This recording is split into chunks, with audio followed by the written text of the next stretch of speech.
Hello, everybody. Welcome to another episode of the Thriving Doctors podcast. So today I'm delighted to be joined by Eric Mueller. Looking forward to this conversation, Eric.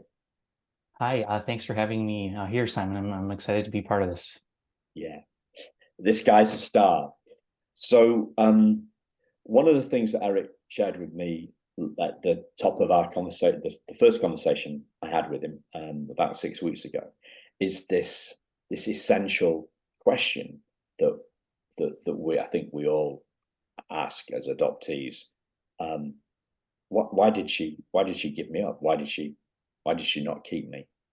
Do you remember when that question first came to you, Eric? I don't know if I remember an exact age. It sort of feels like it was always there. I just didn't know that it was there. It took me a while to sort of admit I was even thinking that question. Yeah. Certainly by the time I was in my teenage years, I was definitely thinking that, time when you're trying to figure out who you are and how you fit into the world. Well, I guess we never stopped doing that, but it started in earnest in our teenage years. Yeah. But yeah, so I just don't know if I remember a date, but just kind of was always there. In the teens, yeah. Because for me, that question probably never arose until I was 40. And it wasn't a question; it was a statement. She didn't love me enough. It was, it wasn't like I'd already got to the answer as in she didn't love me enough to keep me. And that turned out to be the wrong assumption. But for me, it's as I mentioned before we started recording. For me, it's a fascinating one, which is so we have this relinquishment moment. We have this loss of our birth mother when we leave her behind, whatever the circumstances from that. So that's a real a visceral feeling, and the closest I've got to that in terms of any conscious memory is like when we've got a new dog, right? And the puppy isn't settling. The puppy's its first night and away from its mum, and the puppy's not settling. And there's these silly things that people tell you to do, like get a clock, a ticking clock, and put that in with the puppy, so that it reminds him of the heartbeat of its mum. And I feel it's the closest thing I've ever got to it. It's the closest ever thing I've got to in terms of something that I'm conscious of. But we've on one hand we've got this visceral experience, but this is totally pre-verbal. We have no words, we have no concept, and yet the loss becomes a question years down the line. So it's almost like we've got a feeling,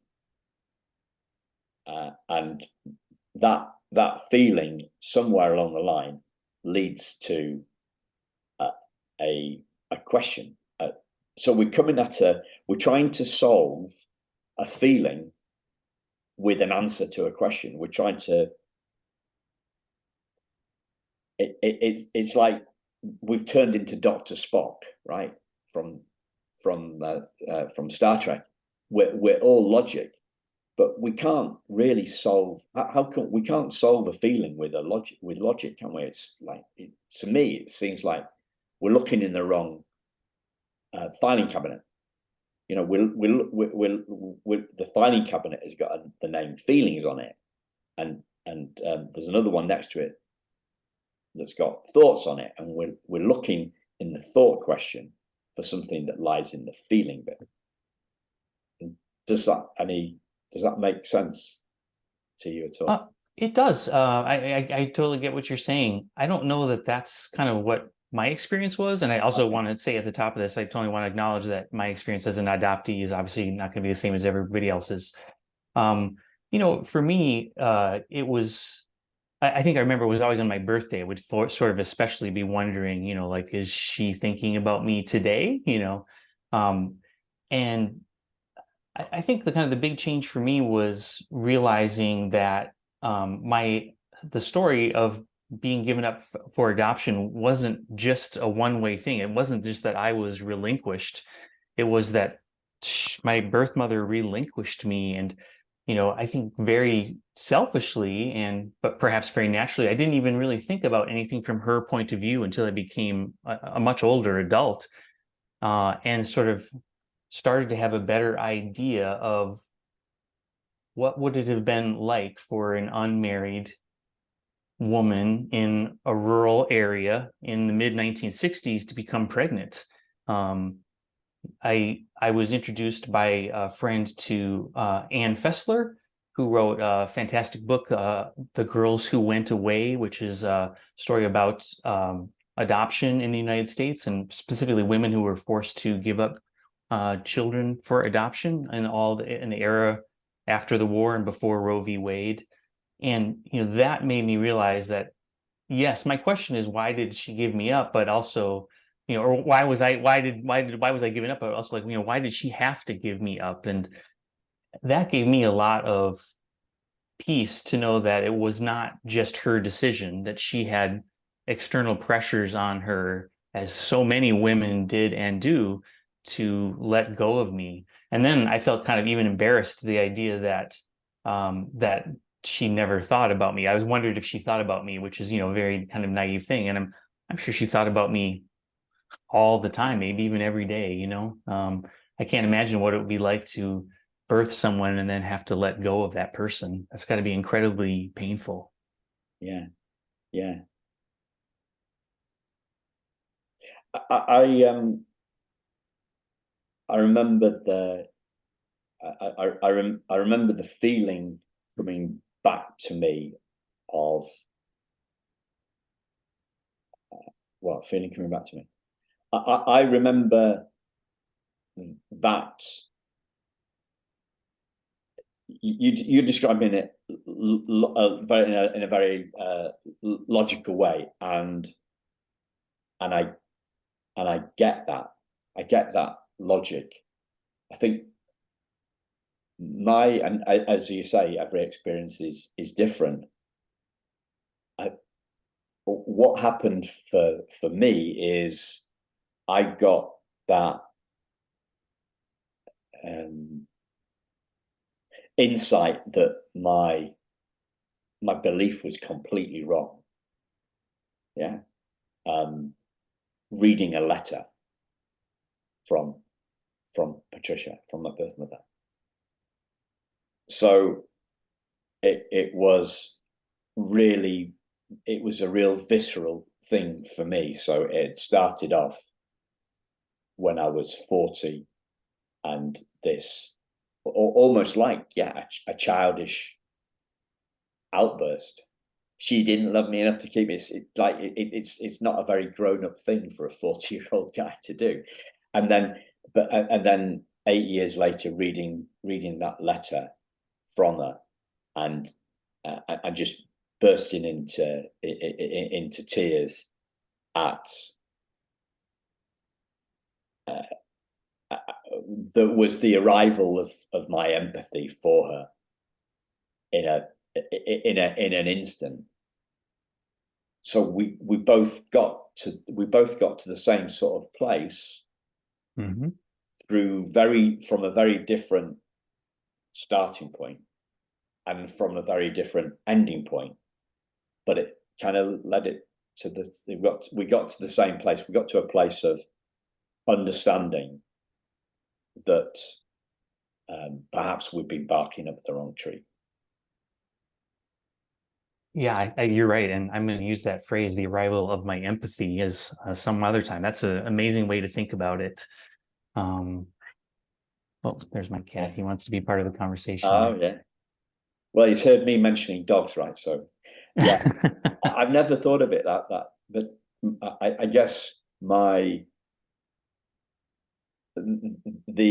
arrival of this insecurity came in a wanna for me. It came very intense, and the departure of that insecurity came in a very in a wanna too.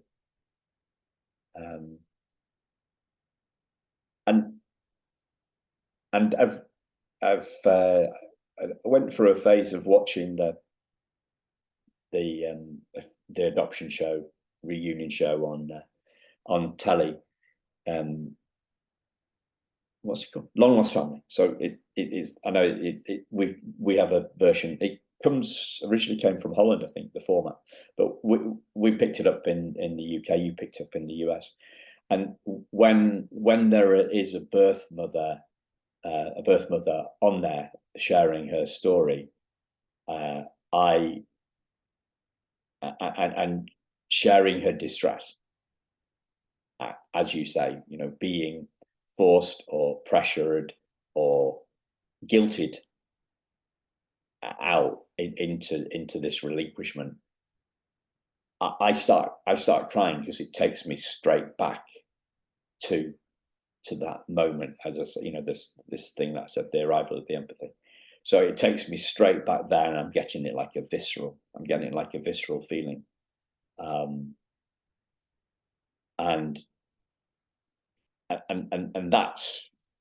that's the healing bit, right? When I think for me is when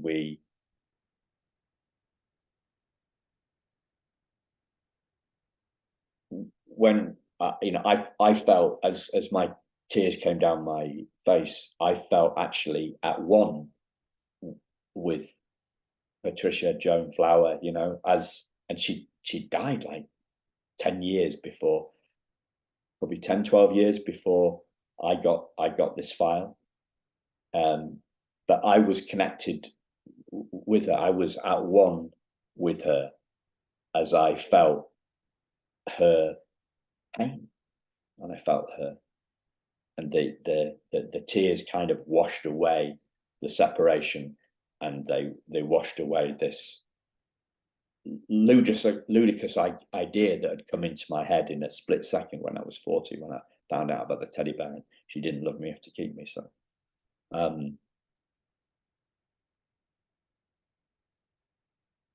it's pretty powerful, all this stuff, isn't it? Pretty powerful. It absolutely is, because I think it gets to the very core of, that we're trying to figure out our whole lives, which is who we are and, what are we doing here?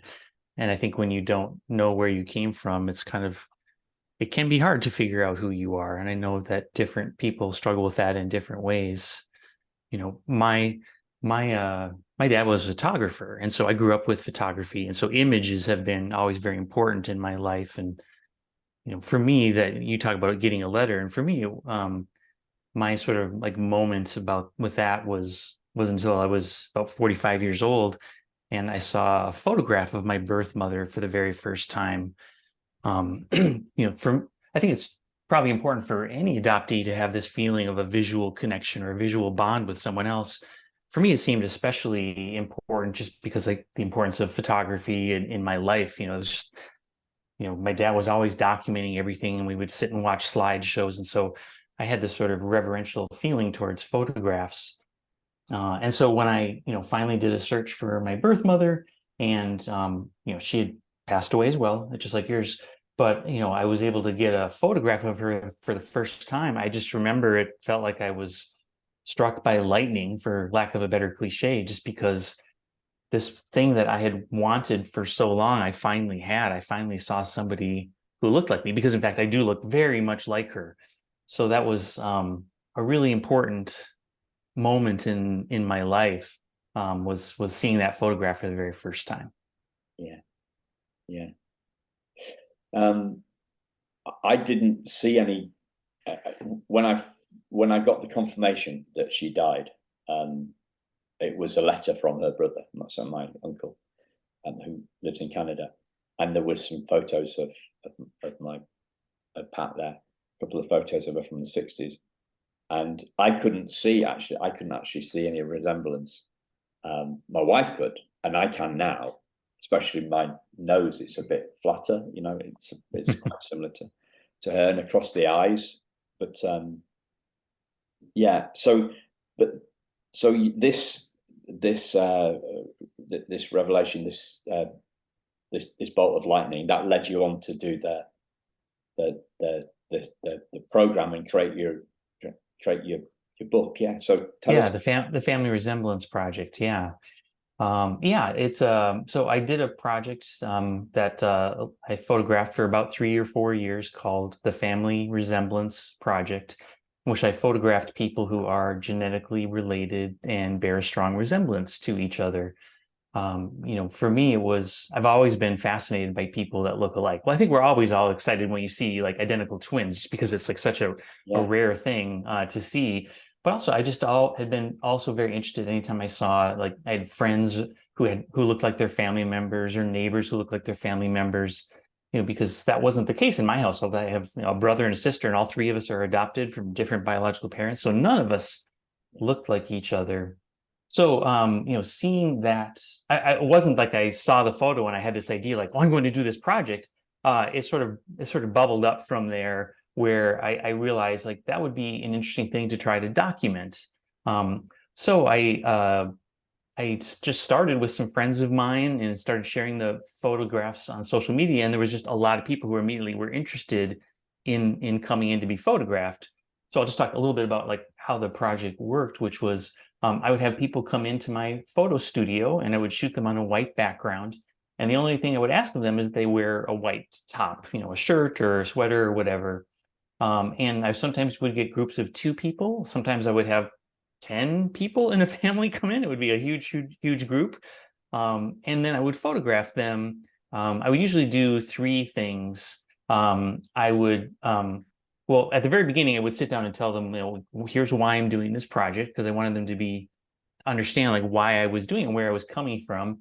And then, I would sit them down and I would ask them to kind of sit in very specific poses that were more like a scientific method of documenting them, like looking straight at the camera, not smiling, both of them in profile, et cetera, et cetera. And then I would just start asking them questions and just kind of talking to them about their experience. Like, what does it mean when you look like your sister? What does it mean that you look like your mom? And then while they were talking, and I would just shoot photos then in that second part. And in the end, I would say, like, is there anything that you want to do photographically? And then usually they would just like say, oh, they would put my arm around the loved one and they would take a picture of them. And then I would, I would give them the photos electronically so that they could share them, which brought more and more people in. So over the course of 3 years, I photographed a little over 700 people. And I was approached by a publisher, Daylight Books. They wanted to make a project of it. And that's how it turned into a book that came out in 2020. Yeah. So were a lot of the what was there an adoption slant on this, on the book? You mean on the photographs, on the project? Yeah, there was much more than I thought there was going to be. I sort of saw this as like, here I am, an adoptee, and I'm going to document like the other people, all the biologically related people. But there were a lot of people, excuse me, who came in that had a connection to adoption. I had quite a few people who were adopted like me, and they brought in their kids, and they would totally relate to the idea. They said, I didn't have this experience until I had my son, and that's the first time I saw somebody that looked like me. So I had a lot of adoptees come in like that. A lot of people, of course, just had a connection to adoption because they knew somebody who was adopted. I also then had adoptees who had been reunited with a birth parent. I had a couple of I had 3 people total that were like that, 2 women and 1 man came in with his father. And then that was just really fascinating to hear their stories about how they came back together, and what that was like. And in some of the cases, they were like best friends. And in one of the cases, they were, maybe didn't have the best relationship, but, they'd kind of come in to agree to do this. And then the third way that this program or the project overlapped with adoption was I had one family come in. who had adopted kids at different times, but all the kids were biologically related to it. They were all full brothers and sisters, which I didn't even realize that happened. Yeah. That was just another really interesting thing. And then, as a side note, I also became much more aware of the diversity of stories of adoption, in particular, about transracial or international adoptions. I don't think I'd really thought very much about those types of adoptions. And if I did, I probably thought that they weren't very different from my own story. And, that was just my ignorance. And as I learned more about that, both in talking to people and doing reading about it, that was just really helpful to broaden my idea about what adoption was. For me, even though I didn't look like my parents, we could maybe pass as family. We were all white and kind of roughly looked like we were Northern European. But I had a much better appreciation for, like, what is it like if you have a very different skin tone than your parent, or what is it like if you don't look like your parents at all, and you're from another country, and the complexity of finding your birth mother is made much more difficult because you came from an orphanage in Korea that doesn't have records, and it's hard to get there. So those are some of the ways that adoption overlapped with my story, with my project. Yeah. So the things that are tying those two parts of your story together really is that perspective shift, isn't it? That's a good way to put it. Is, I mean, in a way, I did this project as for myself, because I just wanted to know, like, what does it mean? What does it mean to resemble another person? And you're absolutely right, is that it gave me a perspective shift on a number of fronts. I think not only as the things I've just mentioned about a deeper appreciation for the different types of adoption, but also just a deeper appreciation for people who really just have that strong family resemblance. And for some people, it's clearly a thing that is an important part of their lives. People would talk about, they would be having a terrible fight with their sister, but at the same time, like, they're seeing how much they look like them. And so, that kind of puts a different tenor on your fight, or on your relationship with that person.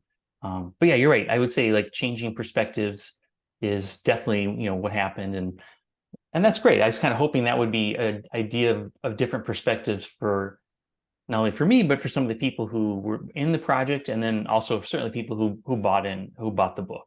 Yeah. It's a big word, isn't it? Perspective shift. I mean, I think I'm going back to my economics, which I studied at high school, secondary school here, and you kind of like, so you're looking at this demand curve. You've got a demand curve or a supply curve, and you've got a movement along the demand or the supply curve, or you've got a shift.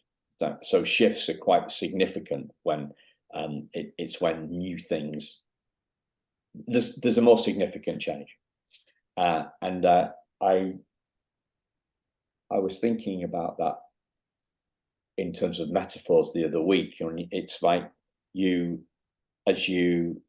so I was walking with some friends and our dogs, and we were coming up the side of a valley, and I thought, so a shift in perspective is you see the same valley differently just by the fact that you've climbed a couple of 100 feet or whatever it is, and it's the same valley, but it looks different. And for me, those perspective shifts are the kind of instigation of change for us, but they kind of, like, we don't make them happen. They kind of happen on their own. They happen on their own. It's not, you can't click your fingers and have a perspective shift. Yeah, no, you absolutely can't do that, but you can, learn more about things that are adjacent to that, and that might help you change your perspective. the more that you learn about things, I just, the better educated you are, I think the better chance you're going to be able to see that valley from different viewpoints. Yeah. So, even though we can't force that to happen, I don't think it's an entirely passive thing. I think we can do things to make us be more open to seeing that perspective change once it presents itself. Yeah. The phrase that's coming into my head on this is we put ourselves in the pathway of perspectives. It's like we become perspective prone, shift prone, right? So you've done that by starting the program. Your natural curiosity has led you to those shifts in perspective. So it wasn't completely passive because you started to do it. You were setting the ball rolling for that to happen. And I sometimes think of this as like hanging out at the bus stop for insights. You kind of like, you have to go to the bus stop, but you can't make the bus turn up. You can't manifest the bus. Yeah, that's a great metaphor. And there may be a timetable on the bus stop, but there's no timetable for insights. And yeah, they always take the same kind of time. I mentioned this before. I think they always take 20 seconds to do the last 100 yards to when the bus pulls up. So as you think back to the project, what were some of the perspective shifts that you saw?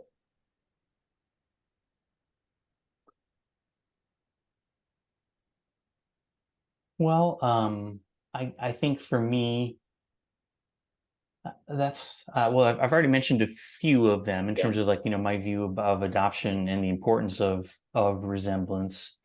I obviously don't want to say resemblance is everything by any stretch of the imagination, because I think for some people it means nothing. For me, it was just a very important thing to experience and document, and then and listen to other people's experiences about. I think it just gave me a deeper appreciation for my chosen family, my husband and my friends and my literal family, like my sister and my parents. I feel like I didn't have the same experiences so many people did, but that's we all have different experiences. So yeah, I'm not sure exactly how to answer that beyond what I've already said. I mean, deeper appreciation, that's got to be a good thing, right? But to say people, you can't choose your family, but you can choose your friends, right? And yeah, we didn't choose this. And as I say that, I think about all the venom that I see in adoptee circles about we didn't choose this, and yeah, and venom towards adoptive parents, and they're all narcissists and stuff like that. And I look at that and I think that's not gonna help, is it? That kind of like that pointing everything outside. Yeah, again, I don't want to diminish anyone else's experience, but that wasn't my experience at all. And I have a hard time imagining that those are the right questions to be asking. I mean, sometimes you have to ask questions just because you're in pain and you have to get them out of your system. But I don't know that those are questions that's going to give anyone peace, because I don't think they're the right questions to be asking. I don't think those are questions that put you at the bus stop for the bus of realization that's going to come by. No, there's one of my mentors talks about the eureka moment, or the insight moment, and he's an actor, this guy, He was an actor before he became a coach, and he talks about that, like the Charlton Heston epiphany moments, and and it's deep and it's profound and it's I didn't whatever. It's like looking up to the and there's an air of a religious part to it, I think. I don't know. But like an awe-inspired kind of pride filled moment, and then he says, but my insights aren't usually like that. He says my insights are more like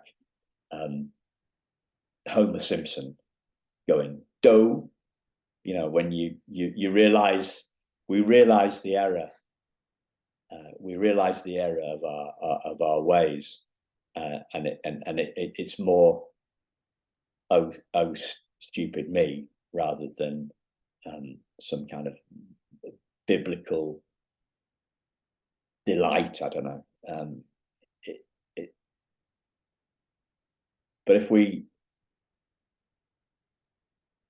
hang around by listening to podcasts and about adoption, adoptees, and reading books like you talked about reading Anne Fesler's book, we make ourselves more shift prone. We're more likely to see the errors of some of the beliefs that we've got. And one of the things that is on the question that I'm asking at the moment is, because I've had a lot of coaches in the business space, right? Nothing to do with adoption, but they talk a lot about kind of self-limiting beliefs and stuff like that, and mindset, and we don't see any of that. Well, I haven't seen any of that in the adoptee space. It's all trauma. It's not. We don't talk a lot about shifts and insights and perspective stuff changing. Is that just me, or do you see any of that? Or maybe you don't hang around in the spaces. I don't know. I don't hang around in the spaces a lot, and my guess would be that there are many people for whom being adopted is not anything different or not much different than being left-handed or having gray hair or whatever. And I would guess that for those people, they're not out there asking questions, or if they are, they're doing it in a different way than in a public forum. So my guess is that the people who are in those spaces are the ones that are looking for are the ones who are looking for those questions. So I think that becomes like more people are asking those kind of questions because they're the ones that want to be asking them. But I think there's probably a ton of people who aren't in those spaces at all, like myself, for whom adoption is definitely an important part of their identity, but something that, like me, I've made peace with. And in many ways, I'm actually glad I was adopted. I don't know that I would have said that when I was much younger, but I'm glad that my story turned out the way that it did. Yeah. So where did that peace come from, Eric? What were the do you remember what? So, for me, I was very fortunate because my adoptive parents were really good parents. They were great examples of unconditional love and support, and instilled in me self-confidence, and gave me tools to go out and exist in the world, and also just to be very curious about the world. And I feel like that's the thing that is really important for us, especially as we get older, is just to continue to stay curious about things. So I had a really good base to begin with, and had a lot of luxuries that many people, whether they're adopted or not, don't get, because not everyone comes from a family relationship like that. And then also, as once I did a search for my birth mother and found information out about her. She never got married and never had any other kids and never had any siblings, and also had a lot of mental health issues that were pretty significant. And so it seems pretty clear that it would have been very difficult for her to be a parent to begin with, and then also to give. I doubt I would have had the same support and base that I got with my adoptive parents. That was, I think, sort of a perspective shift. And when I was able to learn more about what were the exact circumstances of my birth mother's, what was life like for her, and I don't think she had the best life. No, no. My birth mother married shortly after, not to my biological father, because she'd been dating him for 5 months, and then he didn't want anything to do with the baby. So that was the breakup of that relationship. She married somebody else a couple of years later. That's what I found out from my uncle, or biological uncle, I guess is the term. But she didn't have any kids, and she died fairly young. So she died probably mid-50s or something like that. I don't know what, but significant. I think for me, significant that she didn't have any other kids after that. So they have a tough time. Yeah. So curiosity, you've mentioned that a couple of times. How do you think that factors into this piece thing? Well, I think we started this whole conversation talking about curiosity, of the central question, which is, why was I given up? That's a curiosity. And I think that for me, what was helpful was staying curious and about other questions as well that were related. Trying to find out answers, but then just continuing to be curious and just trying to get to the bottom, even though there is no bottom actually, of everything that happened. There's lots of stuff that I am never going to know. Like I never am going to know how my birth father's already passed away as well. So I'm never going to know, like, how did they meet, and what happened, because nobody knows that story. I've talked to biological relatives on both my birth mother and birth father's side, and neither one of them knows the story of how these two people came to be together.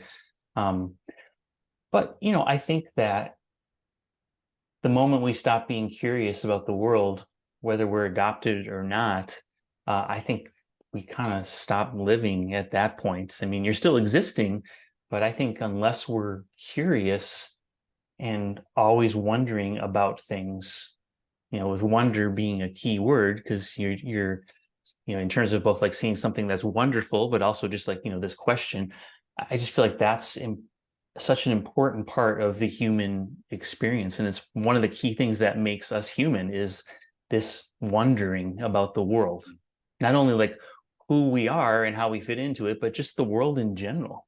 Yeah. Do you think this plays into your kind of creative side? Do you think these two things kind of, the creative photography projects and the curiosity, and it's about openness and exploring? Do these things sit together? Yeah, I mean, I think a little bit. It's interesting because I recently gave a talk to my alma mater about the kind of projects that I do, and I said that I do basically two kinds of projects as an artist. I do projects where there's this external structure to them the whole project is built upon. For example, I did a project in 2021, which was a photo a day project. So it was just every day I had to go make one photo. I couldn't work ahead and then post the photo. And so I made 365 photos that year. And what was driving this project was the clock and my commitment to doing it. And then on the other hand, I have a project like the Family Resemblance Project, which when I started it, I didn't even know what it was. In fact, I was sort of like pressured into starting it. I was being interviewed by this TV station about work I was doing. And they had said to me, like, well, we want to just get some footage of you working on a personal project. Do you have something? And I said, well, I have this idea. I was going to do this project about resemblance. And they're like, great, let's just do something that, that looks like that, just some B-roll of it. It's like, okay. And that was actually how I kind of got forced into the project. Anyway, so I'm a little bit off subject here, but so these internal projects, which can often start with this amorphous thing where you're not even sure what the question is you're asking. Like I knew I wanted to do something about resemblance, but beyond that, I didn't know like what it was going to be and what the final result was going to be. And so for that project, as I spent more time on it, like I say, I worked on it for like 3.5 years.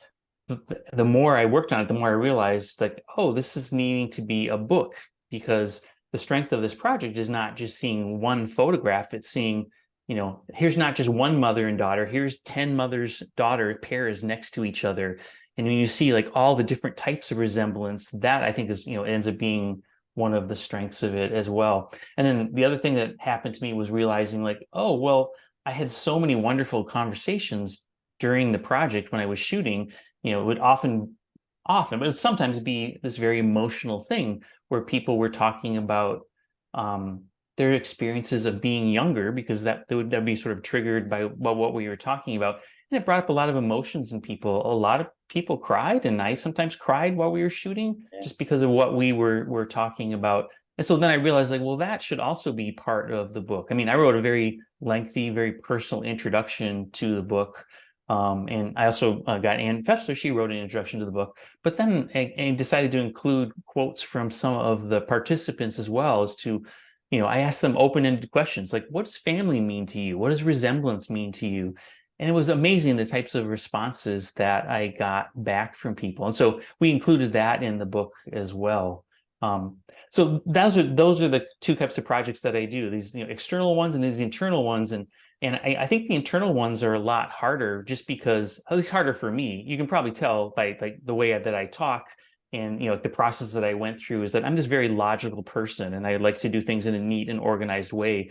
So the idea of like starting a project like this family resemblance project and not having any idea what it was going to be was scary to me. I think some artists really thrive on that not knowing. And for me, it was scary. But once I started it, as in anything, like once you start something, you realize like, oh, this is not as scary as I thought it was going to be. And I think that's can be some of the hardest thing for any of us, right? And no matter what the project is, whether it's an art project or it's cleaning out your garage, is like just starting is the hardest part. Yeah. I was thinking about you're talking about your speech to your alma mater. I was thinking about Steve Jobs and his address to Stanford when he talks about, is it him that talks about the trajectory, the path only makes sense when you look back on it.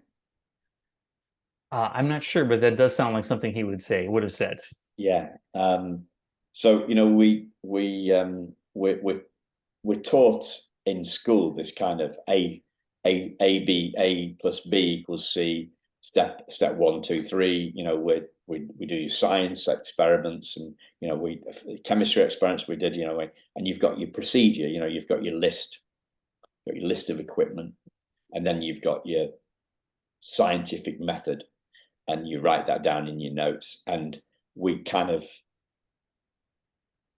we look at life like it's that, but it only actually makes sense looking back. We do, and I that's very much how I approach photography. I start off with like, okay, I know I'm going to go out and shoot something like this, but I find that if I stay curious and stay open to other things, that it's usually something better than my original idea will present itself to me. And I'm talking about like now when I'm when I go out and shoot a project, like a daily photo project, for instance, where I know I have to go out and sort of like hunt for a photo. I might have an idea I'm going to go some way, but if I go in one direction, but if I stay open, something else will present itself to me. And so it's like start with the idea of logic, but be open to this idea of discovery. I think if you're not open to the idea of discovery, you entirely stay in that scientific world, you might end up with something that's really good, but you might have missed something that could have been even better. Yeah. There's something special about the constraint as well, that you've got to do, like when you did the one photo a day. As you were talking there, I was thinking, a shrink, just the very clever people would say, yes, and of course, this persistence is down to your adoption, and I'm thinking, no, I don't really think so. It's just the way it is. So I'm going to put some, conscious of time. I'm going to put some links into you in the show notes. As always, listeners, links in the show notes to Eric's socials and his book. Is there something else that you'd like to share that I've not asked a question about? I don't think so. Just, it feels really, I'm really glad you're doing this. I feel like it's not something that is very front of mind for the general population to think about adoption. I think the narrative that people have is that it's this very sort of happy thing. It's win-win, right? I think that's kind of the narrative that everybody is sold. It's good for the birth mom because she couldn't take care of the baby, and it's good for the people that couldn't have a baby, or whatever the story ended up being. That was my parents' case. Of course, that's a great oversimplification, and it's not at all win-win by any stretch of the imagination. In fact, that's even dumb language to even think about it. So I'm glad that you are here and talking to all different types of people and trying to take a very complicated, nuanced thing and be curious about it and wonder about it and try to figure out what it actually is. So thank you for doing that. Thank you. Yeah. Thank you. The other thing that was, as you were talking about your progress and the TV company saying, what's your project? And I was thinking about my initial resistance to running a podcast. So I was talking to a mentor of mine, and I was saying I've been guesting on some podcasts, and I'm writing a book, which I still haven't finished or not really started, anyway. And she said, "Well, it's time to start your own podcast, Simon." And I was like, "No, it's too complicated." She'd actually introduced me to a guy who trains people how to do podcasts, and this guy had overcomplicated it in my sense, because I'd watched the program, done the program with him, and not done it because he'd made it. And she says, "No, you don't need to do any of that. You don't need to do the editing if you don't want to. Just do it. You need Simplecast for the podcast. You need Zoom, Simplecast, and Canva, and that's all you need. Don't overcomplicate it." What does she say? She has a great little catchphrase: "Perfection is poverty." Just get on with it. Just get on with it. I still resisted, and then she said, "Just do it, Simon." And I went, "Okay, I'll just do it then." So that's the thing. It is as the Nike slogan. Yeah. Just do it. Yeah. Have you watched that? Have you watched that film? You've seen that film that's out about Air? Yeah. Yeah, about the Air Jordan. Yeah, Yeah. I just watched it. It was way more interesting and fun than I thought it was going to be. It's interesting how they took what doesn't seem like it would be a very compelling story, and it was great storytelling, and I was really wrapped up in it. Yeah. I suggested it to my wife, and I was looking at it from a kind of business perspective, because I read the Shoe Dog. It's called, the book by the founder of Nike. But I was looking at the Air thing from a business perspective, and I suggested to watch it to my missus, and she went for it. And I thought, she's not gonna. This is going to be way too businessy. But yeah, it was really well told. The storytelling was great. I really enjoyed it. And the book, the Shoe Dog, it's called, by Phil Knight, is a great book too. So he started off. It's a strange one, right? Because he started off he was an athlete, but he started off as a retailer for some Japanese trainer brand. And it was like he was the client, okay, because he was buying shoes from them and selling them, right? But they controlled him. And I thought, this is nuts, because if you're the buyer, if you're the client, you're the customer, you're the one in the power in the relationship, not your supplier. So Nike came out of his frustration essentially, with his supplier, but they had control of him, despite the fact he was sending them money. It's a strange one, but it's a great book. And the other thing is that he didn't that kind of defies what people say. Is he was a chartered accountant, or he was a I don't know what you guys call him. He was a CA, yeah. It was an accountant, and he kept that business going. He worked in that business for 10 years as he was doing the Nike as a side project, you know, a passion project on the side. Yeah, I love that. So yeah, watch that film. Is it on Netflix, or Amazon? I think it's on Amazon Prime. So yeah. Thanks a lot, Eric. It's been a great discussion, and thank you for making time for us today. Thank you for having me. Thank you, listeners. We will speak to you very soon. Cheers. Bye-bye.